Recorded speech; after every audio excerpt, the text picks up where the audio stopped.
Don't you know who I am? I'm SpiderWitch7, the grandmama of Fortnite, and I'm getting on my game to get a few loose end challenges done. Sometimes the challenges they give us are hard for me to do, but I don't know if it's my stubbornness or my dogged determination that keeps me going in. I can thank my mother for my devotion to persistence. When I was little and would fuss to her when something seemed too tough for me, she'd use that idiom, "It's not always going to be a bed of roses." Oh boy, was she right. But she'd put those challenges in front of my face. In fact, I think those challenges in life and the act of succeeding through them is a good quality to have. I'm, of course, not talking about my Fortnite challenges now, but real life challenges can be, well, more than daunting, and I've had my share of them.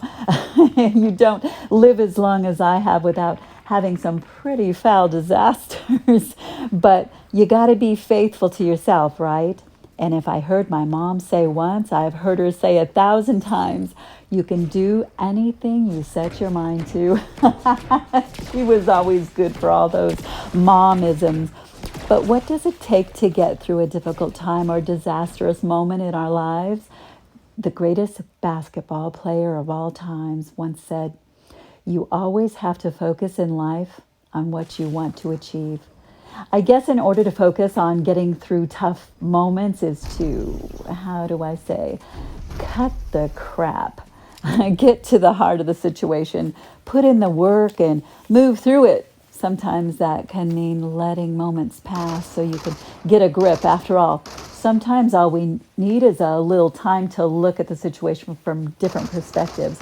When I finally achieve my challenges in Fortnite, it's sometimes because I've come up against numerous attackers, poor weapons, scarce shield, and let's face it, sometimes, most of the time, I guess, I'm fighting someone better than me. I'm always aiming, though, for fulfillment, and I can only get that through practice. I can only achieve something if I do something. The author of the best-selling self-help books of all times is quoted as saying, "Whatever the mind can conceive and believe, the mind can achieve." I might be older and slower than all my opponents, but is my greatest weakness my greatest strength?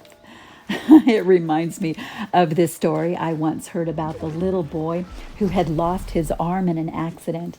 His parents didn't want him to always feel helpless, so they enrolled him in judo with a very wise judo master. The boy asked after months of practice, "Why is it that after all this time you've only taught me one move?" Well, the sensei said, "You've only learned one move, but that's the only move you'll ever need to know." So the boy kept training, and when it came time for the boy to be in tournaments, his parents reluctantly agreed. And to his parents' surprise, the boy won his first couple of tournament matches. But during the finals, the boy was up against a much more difficult opponent, and during the altercation, his competitor seemed to be getting the best of him, so the referee called a timeout. "No," said the sensei. "Let him continue." Well, the boy kept going, kept doing. His determination made him continue. His opponent let his impatience and his guard down and grabbed the boy's arm, so the boy used the only move he knew to win the match, thus winning the tournament.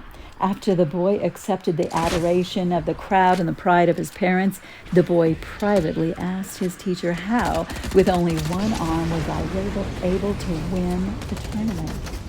For two reasons. One, you've almost mastered the most difficult move in judo. And two, the only known move for that technique to work is for the opponent to grab your left arm.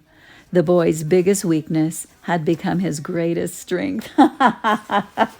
So let your weaknesses become your strengths. Keep going, doing, learning life lessons. This is SpiderWitch7. I'd love it if you'd subscribe, comment, hit a like. I can't wait to see you next time.